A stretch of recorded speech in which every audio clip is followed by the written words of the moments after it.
Hello, good noon to all. Myself Amita Saraswat, lecturer, Chemistry Department, MLV Government College, Bhilwara, Rajasthan. Today, my topic is for BSc second year, unit first. In continuation of that, properties of elements of first transition series. Our next property is oxidation state या ऑक्सीकरण अवस्था. ऑक्सीकरण अवस्था की परिभाषा. किसी तत्व की ऑक्सीकरण अवस्था उस आवेश के बराबर होती है जो उस तत्व के परमाणु पर रह जाता है यदि उसके यौगिक के अन्य परमाणुओं को आयनों के रूप में उससे पृथक कर लिया जाए. फॉर एग्जाम्पल, यहाँ पर हम मैग्नीशियम क्लोराइड ले रहे हैं. यहाँ पर हमें मैग्नीशियम की ऑक्सीकरण अवस्था ज्ञात करनी है. क्लोरीन को अगर इस यौगिक से अलग किया जाए तो क्लोरीन, क्योंकि मैग्नीशियम के कंपैरेटिवली ज्यादा इलेक्ट्रॉन नेगेटिविटी है इसकी, ये क्लोरीन माइनस के रूप में अलग होगा. तो और एक क्लोरीन अणु एक -1 के बराबर, तो दो क्लोरीन अणु -2 के बराबर, तो x - 2 = 0. इसलिए यहाँ पर मैग्नीशियम की ऑक्सीकरण अवस्था का मान +2 होगा. अगला एग्जाम्पल है सल्फ्यूरिक एसिड, जिसे हम H2SO4 के रूप में जानते हैं. यहाँ पर हम सल्फर की ऑक्सीकरण अवस्था देख रहे हैं. सल्फर के साथ में अगर हाइड्रोजन और ऑक्सीजन को अलग किया जाए तो यहाँ हाइड्रोजन तो +1 के रूप में निकलेगा, जबकि ऑक्सीजन -2 के रूप में निकलेगा. इसीलिए यहाँ पर सल्फर की ऑक्सीकरण अवस्था निकालने के लिए जो इक्वेशन बनेगी वो होगी +2 + x + 4 × -2. ऑक्सीजन यहाँ पर 4 है और प्रत्येक अणु पर -2 आवेश है. ये इन सब पर कुल आवेश का मान 0 है. इसीलिए यहाँ पर जब हम x का मान ज्ञात हैं तो वो +6 आता है, अर्थात यहाँ सल्फर की ऑक्सीकरण अवस्था का मान +6 होगा. संक्रमण तत्वों में 4s व 3d के ऊर्जा स्तर में बहुत कम अंतर होता है. अतः संयोजकता कोश 4s से इलेक्ट्रॉन निकलने के पश्चात 3d कक्षकों में उपस्थित अयुग्मित इलेक्ट्रॉन भी शीघ्रता से आयनित होकर निकल जाते हैं और इनकी ऑक्सीकरण अवस्था का मान बढ़ जाता है. यहाँ पर यह बात ध्यान रखने वाली है कि हमेशा पहले इलेक्ट्रॉन बाह्यतम कोश से निकलेगा. इसका मतलब क्या होगा, सबसे पहले 4s वाले इलेक्ट्रॉन निकलेंगे और उसके बाद में 3d निकलेंगे. लेकिन संक्रमण तत्वों में इन दोनों में अंतर बहुत कम होता है, इसीलिए ये दोनों इलेक्ट्रॉन साथ में निकल सकते हैं. इसी कारण संक्रमण तत्व उसमें विद्यमान अयुग्मित d इलेक्ट्रॉनों की संख्या के आधार +3 से +7 तक ऑक्सीकरण अवस्था को प्रदर्शित करते हैं. यहाँ देखिए, ये एक टेबल है जिसमें तत्वों के नाम लिखे हुए हैं प्रथम संक्रमण श्रेणी के. उनमें नंबर ऑफ s इलेक्ट्रॉन और नंबर ऑफ d इलेक्ट्रॉन ये इसमें शो हो रहा है. जैसे कि स्कैंडियम में नंबर ऑफ s इलेक्ट्रॉन 2 है और d इलेक्ट्रॉन 1 है, क्योंकि इसका इलेक्ट्रॉनिक कॉन्फ़िगरेशन 3d1 4s2 होता है. इसी प्रकार टाइटेनियम में 2-2, वेनेडियम में 2 और 3, क्रोमियम में, क्योंकि यहाँ पर यह है अर्धपूरित कक्षक की वजह से 3d5 इलेक्ट्रॉनिक कॉन्फ़िगरेशन होता है, इसलिए यहाँ पर d इलेक्ट्रॉनों की संख्या 5 है जबकि s इलेक्ट्रॉनों की संख्या 1 है. मैग्नीज में s इलेक्ट्रॉन 2 और d इलेक्ट्रॉन 5. आयरन में देखिएगा यहाँ पर नंबर ऑफ अनपेयर्ड इलेक्ट्रॉन्स, क्योंकि 3d6 और 4s2 होता है, 3d6 होने से यहाँ पर एक युग्मित इलेक्ट्रॉन हो जाते हैं और बचे हुए अयुग्मित इलेक्ट्रॉनों की संख्या 4 हो जाती है. और s के 2 इलेक्ट्रॉन, कोबाल्ट में 2 और d इलेक्ट्रॉन 3.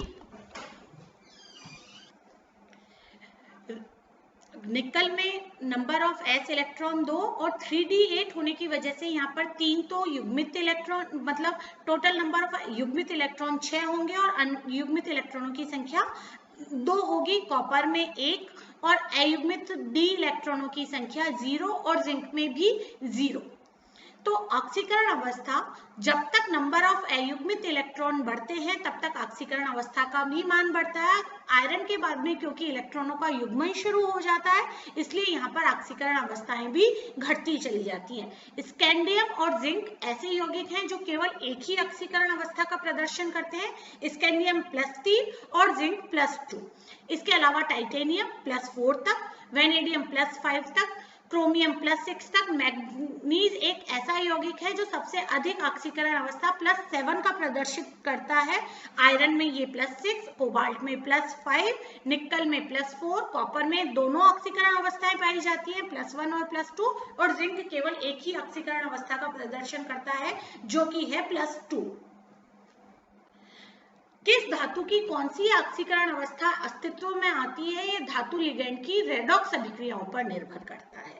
मतलब किसके साथ में वो उच्च ऑक्सीकरण अवस्था का यौगिक बनाएगा और किसके साथ में निम्न ऑक्सीकरण अवस्था का यौगिक बनाएगा, यह उसकी रिडॉक्स अभिक्रियाओं पर निर्भर करता है। फॉर एग्जाम्पल यहाँ पर देखिएगा, वेनेडियम अगर हेलोजेंस के साथ में क्रिया करता है तो फ्लोरीन के साथ में ये +5 ऑक्सीकरण अवस्था का यौगिक वेनेडियम पेंटाफ्लोराइड बनाता है, जबकि क्लोरीन के साथ में VCl4 और ब्रोमीन के साथ में VBr3 ही बनता है। यहाँ पर एक सवाल ये भी हमेशा रहता है कि VBr5 नहीं बनता, VBr3 बनता है। इसका कारण यह है कि +5 ऑक्सीकरण अवस्था में वेनेडियम बहुत तीव्र ऑक्सीकारक होता है और इसके संपर्क में आने वाले ब्रोमीन व आयोडीन आयनिक अवस्था में नहीं रह पाते और तुरंत हेलोजनों के रूप में मुक्त हो जाते हैं और वेनेडियम +3 ऑक्सीकरण अवस्था में आ जाता है। मतलब जैसे ही VBr5 अगर हम बनाने की कोशिश भी करेंगे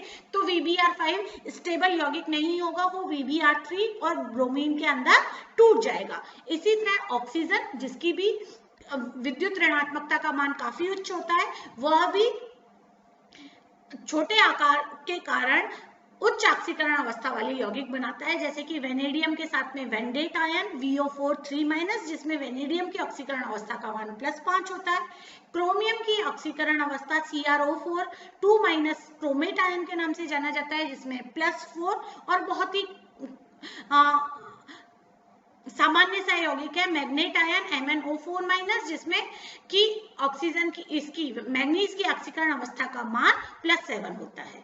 अम्लीय माध्यम में निम्न ऑक्सीकरण अवस्था स्थायी होती है, जबकि क्षारीय माध्यम में उच्च ऑक्सीकरण अवस्था का स्थायी होती है MnO4-, मतलब ये आयन क्षारीय माध्यम में स्थायी होगा, जबकि अम्लीय माध्यम में ये। कॉपर इलेक्ट्रॉनिक कॉन्फ़िगरेशन इसका जैसा कि हम जानते हैं 3d10 4s1 होता है।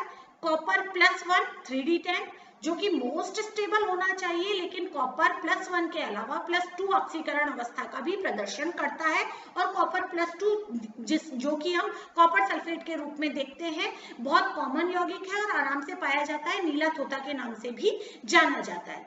कॉपर +2 क्यों बनता है जबकि कॉपर प्लस में 3d10 होता है?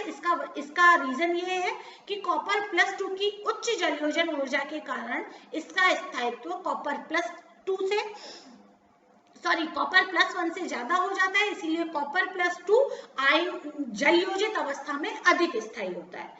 इसी तरह से Mn+3 Mn+2 की कंपैरेटिवली अधिक स्थायी होता है।